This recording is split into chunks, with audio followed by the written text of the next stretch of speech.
छोड़ा तो एग्जी ने तुरंत ही कहा कि मैं किसी को कुछ नहीं बताऊंगा, मुझे मत बेहोश करना, जिसे सुनकर हैरी काफी खुश हुआ और उसने जाने से पहले एग्जी को शाबाशी भी दी। उधर न्यूज पर वैलेंटाइन अपनी जिंदगी पर बनी हुई एक फिल्म के बारे में बात कर रहा था और इधर जैसे ही एग्जी वापस अपने घर पहुंचा तो डीन ने उसे बुरी तरह पीटना शुरू कर दिया और अब वो किसी भी हाल में उस बूढ़े आदमी के बारे में जानना चाहता था जिसने उसके आदमियों को पीटा था, लेकिन एग्जी कुछ भी बताने को तैयार नहीं था। वहीं दूसरी तरफ एग्जी की पीठ पर लगे एक माइक के जरिए हैरी सब कुछ सुन रहा था और जब ये बात काफी ज्यादा बढ़ गई तो उसने बीच में आकर डीन को जान से मारने की धमकी देते हुए एग्जी को छोड़ने को कहा। और जैसे ही एग्जी वहां से निकला तो बाहर पहले ही कुछ गुंडे उसका इंतजार कर रहे थे, जिनसे बचने के लिए एग्जी ने दीवारों को टापना शुरू कर दिया और वो मस्त पार्कोर करते हुए वहां से बाल बाल बचकर एक टेलर शॉप में पहुंचा जहाँ हैरी पहले से उसका इंतजार कर रहा था।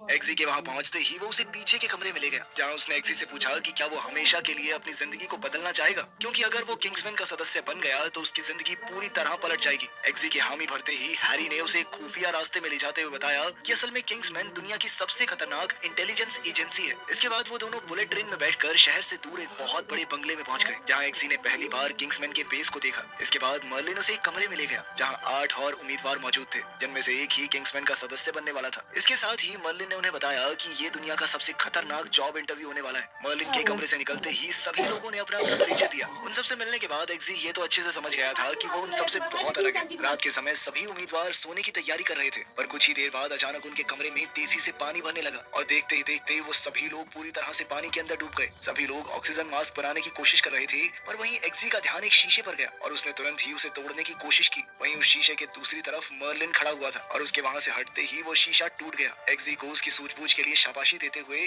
मर्लिन ने उन सभी को बताया कि वो लोग अपने पहले टेस्ट में फेल हो चुके हैं, क्योंकि उन्होंने अपने एक साथी को मरने के लिए पीछे छोड़ दिया। जिसके बाद सभी उम्मीदवार तुरंत ये समझ गए कि ये परीक्षा मजाक नहीं होने वाली। उधर प्रोफेसर आर्नोल्ड ने वापस अपने काम पर आना शुरू कर दिया था, जहां उनकी मुलाकात हैरी से हुई। हैरी जानता था कि जरूर प्रोफेसर आर्नोल्ड ने बहुत जरूरी जानकारी किडनैपर्स को दे दी है, इसी शर्त पर उसे आजाद किया गया होगा। लेकिन जब प्रोफेसर प्यार से कुछ भी बताने को तैयार नहीं हुआ तो हैरी ने उसका कान खींचना शुरू कर दिया। पर अगले ही सेकंड प्रोफेसर के सर में एक धमाका हुआ, जिसके बाद अचानक 2 आदमियों ने हैरी पर हमला करना शुरू कर दिया, जिनसे बचने के लिए वो खिड़की के रास्ते भागा। उधर वैलेंटाइन ये जानकर खुश था कि उसकी सिक्योरिटी उनके काम आई। उधर वैलेंटाइन